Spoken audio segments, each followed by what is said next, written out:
Değişen parçanın adı sandık dişlisi ve sandık yatağı. Bayağı zahmetli bir iş. Komple içini söktüler makinenin. Arkalarının iki taraf da kopmuş, parçalanmış. Tamamen bir kullanım hatası. Kullanım hatası olduğundan dolayı komple değişim ve bakım yapılıyor. Bu arada arkadaşlar, makineyi kullandıktan sonra suyla yıkayıp mazotlamayın. Bu kesinlikle yanlış bir bilgiymiş. Suyla bir gün yıkadıktan sonra ertesi gün 10 numaralı yağla buraları yağlayın. Kesinlikle mazot kullanmanızı servis önermiyor. Hala da işlemler devam ediyor. Bu taraf bitti. Sıra diğer tarafta. Çevireceğiz ya, düz olur.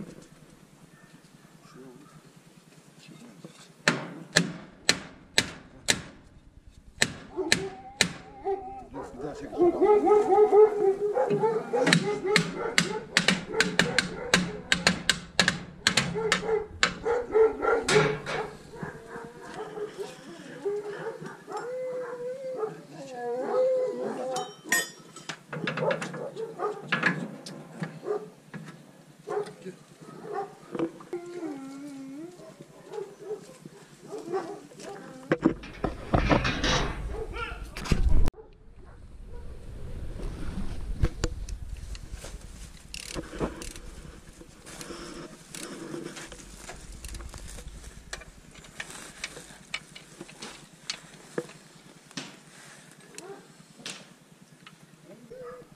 Kırılan parça arkadaşlar.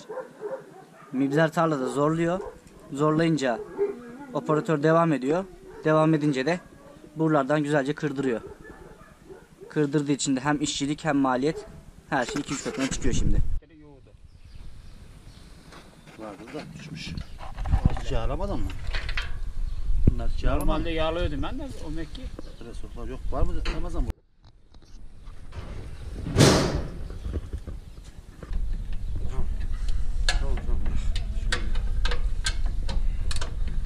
Değişen malzemelerden sonra dişler yerine oturdu. Normalde dişler yerine oturmuyordu arkadaşlar. Üstüne geldi mi tık tık diye attırıyordu. Bakalım birazdan deneyeceğiz. Ama şimdilik her şey yolunda gözüküyor. Değişen parçalar ikisi de aynı yerinden kırılmış. Şuralardan iki tarafta kırılmış arkadaşlar. Elim yağ oldu. Bakın zaten burada dişi kırıldıktan sonra yerinden oynamış. Oynadıktan sonra hep dişler atlama yapmış. Atlama yaptığı için de zaten dişi değmiş. Burası da kırılmış.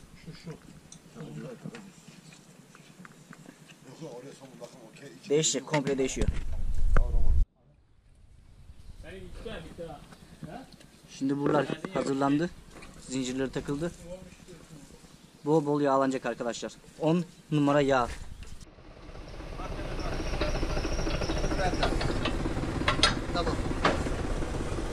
Evet arkadaşlar, işlemler bitti. Şimdi son kontrolü yapacağız. Herhangi bir ses mes var mı, hata kaza.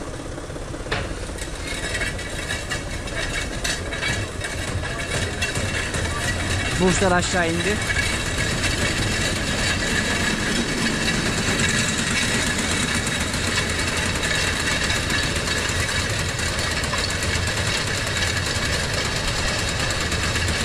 Gayet güzel. Herhangi bir sıkıntı yok. Ses yok. İlerleyen videolarda görüşmek üzere. Kendinize iyi bakın. Hoşça kalın.